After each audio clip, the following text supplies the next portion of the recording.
Welcome to Invention Watch, where each week I share one of the latest creations out of Israel. I'm Estee. I'm so glad you're with us.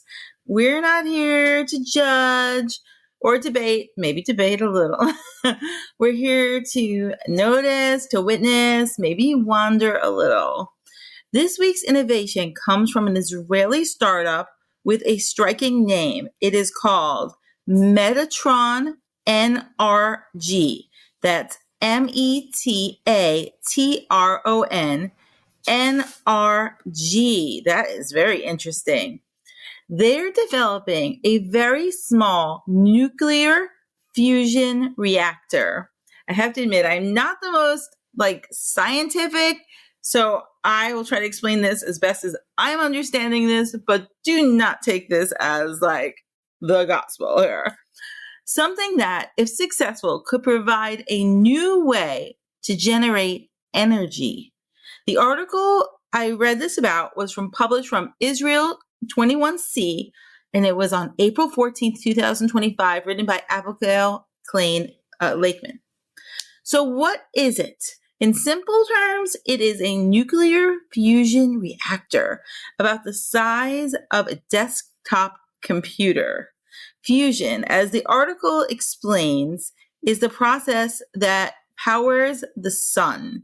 It involves pushing tiny atoms together to create energy. Unlike traditional nuclear energy, which splits atoms apart and creates a lot of radioactive waste, fusion is cleaner and, at least in theory, safer. Don't try this at home, kids. Now, this startup, Metatron N.R.G, is using a concept called plasmoids to hold and stabilize the reaction. Plasmoids are small magnetic bubbles of plasma. And just to clarify, this is not blood plasma. That was my first thought. I'm sorry.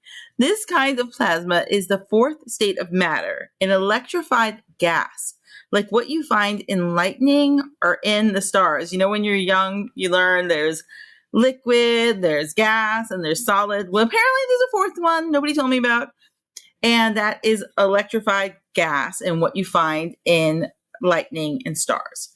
So imagine a tiny swirl of star energy, glowing and magnetic, being held in a box the size of a computer. I mean, to me, this is something out of sci-fi.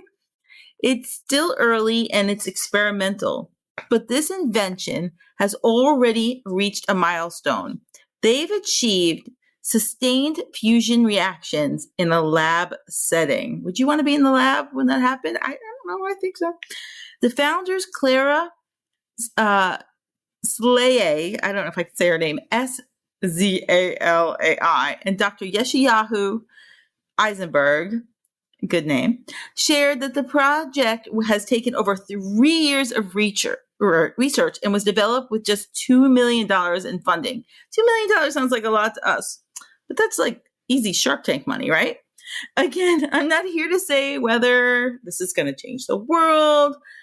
I do think it's worth noticing that in a small lab in Israel, someone is trying to hold light, not metaphorically, but literally, and shape it into something that might bring warmth or power to many others. And for me, that's kind of a story I want to just hold and talk about for a moment, because whether or not it succeeds, it's a reflection of the creativity of the Jewish people, and maybe even a glimpse of Hashem's wisdom woven into this nature experiment in itself. Thank you for joining me for this week's Invention Watch. If you want to read the full article, you can find it at Israel21c.org. I'll put the link in the notes. And if you want to keep hearing about these new ideas and inventions, the sparks of innovation coming from Israel, you're welcome to subscribe and just come back next week. And until then, may your week be filled with light, and may you notice what's being created around you.